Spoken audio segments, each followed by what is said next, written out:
Hello, good evening, sir. So, one of the essence of spirituality is Vasudhaiva Kutumbakam, the world as a one family. But the present trends that we are seeing happening and the countries are evolving into unilateralism and self-interest, as you say, power absorption and phenomena like racism, terrorism, and intolerance. These things are perpetuated by technology. So, this is posing a big challenge in attaining this one world concept. So my question is that what do you think is a way forward of attaining a spirituality as a global consciousness phenomena? No, no. Kutumbakam is not the the basic premise of spirituality. That is not. It's just that it's a popular kind of catchphrase. It is not the fundamental thing. Again, global consciousness is another phrase in circulation these days, but that again is not something deeply spiritual. The first thing that spirituality brings to you is not that the entire world is a family, but that the entire world is false. Not that the entire world is family, but that the entire world is false. Not family, but false. There's a big difference there. Now, when you say the world, it is actually your world you are talking of. The sages take great pains to help us understand this. There is nothing called the objective world. We all live in our personal universes. And it is these personal universes that are false. And because we live in our personal worlds, therefore no two worlds are ever properly at sync with each other, in sync with each other. And hence there is a lot of strife. I live in my mental globe, you live in yours. And my globe is never going to concur with yours. Why? Because I have a personal center and you too have a personal center. And the personal center is false and cares just about its own false and imaginary welfare. So it's not that the entire world is a family. That's a very pedestrian kind of concept and phrase we have picked up because it suits us. If you go to Vedanta, if you go to Upanishads, the kind of declarations you find there are far deeper, far richer, far more striking, but we don't pick them up. We don't pick them up because they don't suit us. First of all, we don't understand them. All right. And if ever accidentally we do get to understand, we find them scary. We find them scary because they reveal to us the falseness of our concepts, our very life itself. So we don't touch them. We pick up something very, very easy and comfortable like Vasudhaiva Kutumbakam. Right?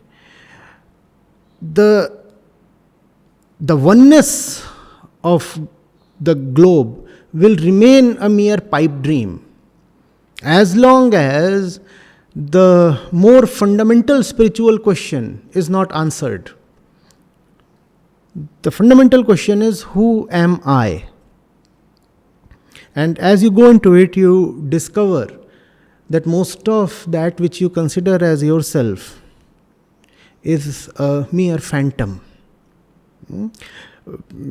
Our past speaks from within us, borrowed concepts, our mouth spouts,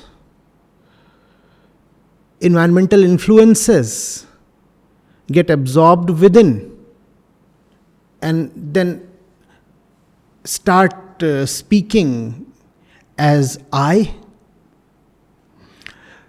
And when you see that, then you say, how can I insist on my on my desires, on my concepts, on my beliefs, my opinions, my thoughts? How can I insist on any of these?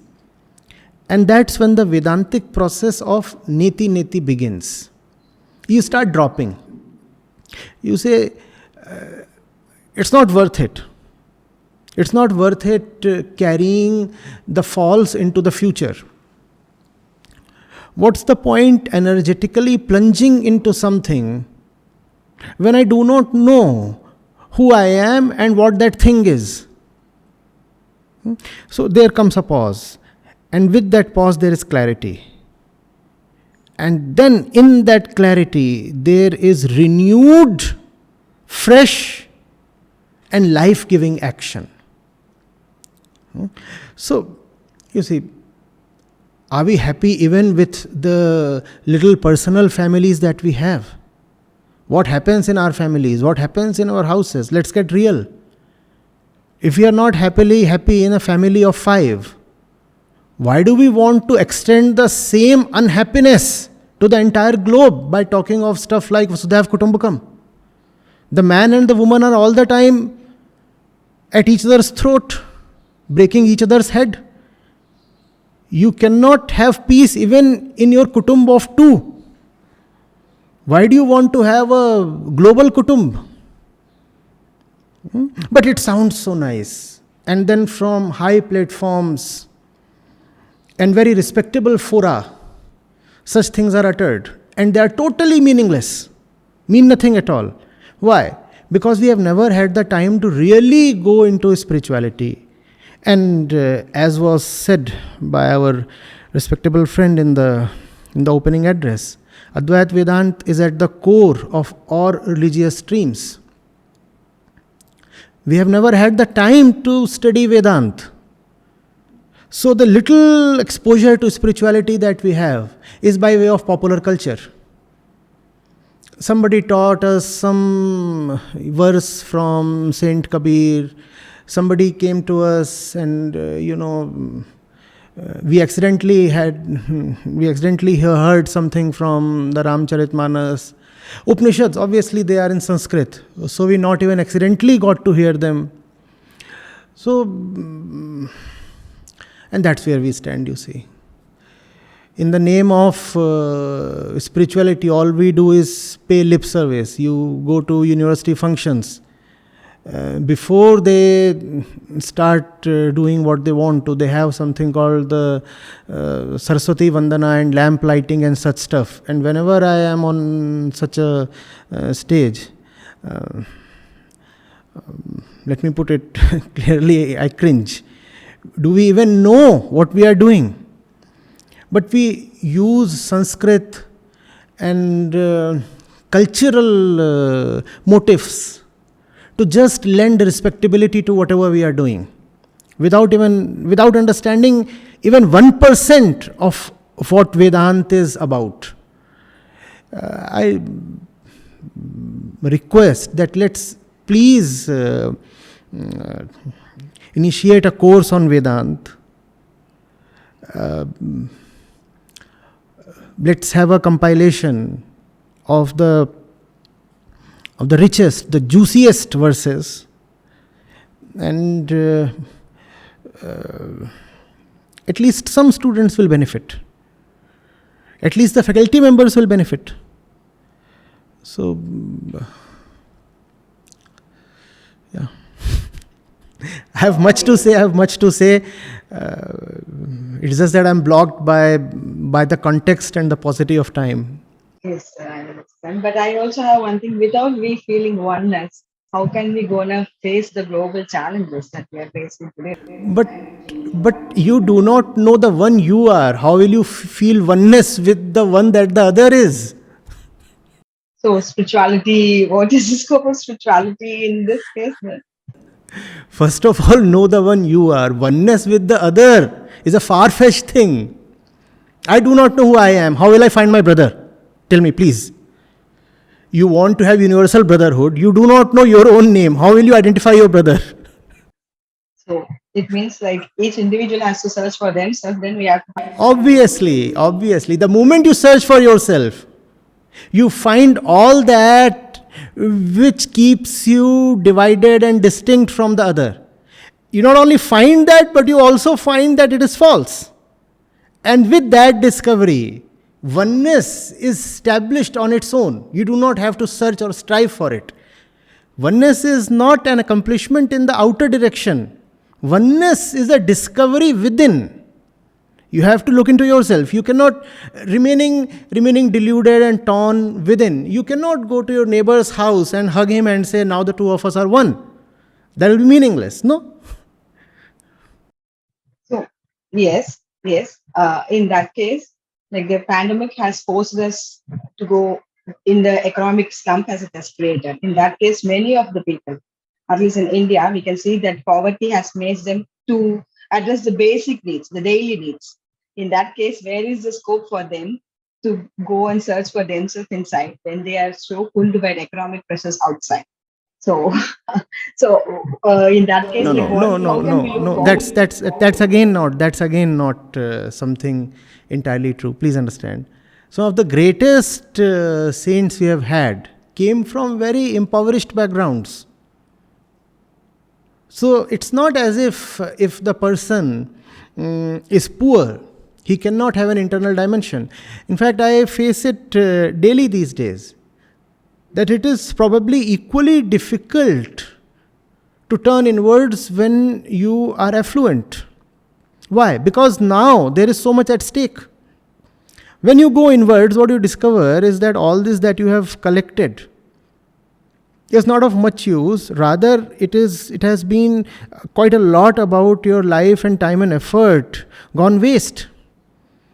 And accepting that is a big blow to the ego. So you don't want to accept that because now you have raised your stakes. When you don't have much, then it's easy to discard what you have. Don't you see that, please? If you do not have much, isn't it rather easy for you to discard what you have? What if you have spent 70 years accumulating all the trivia from the world and considering yourself very rich? And then at the age of 70, you suddenly come to know that life has just been wasted in this kind of accumulation. You won't want to accept that.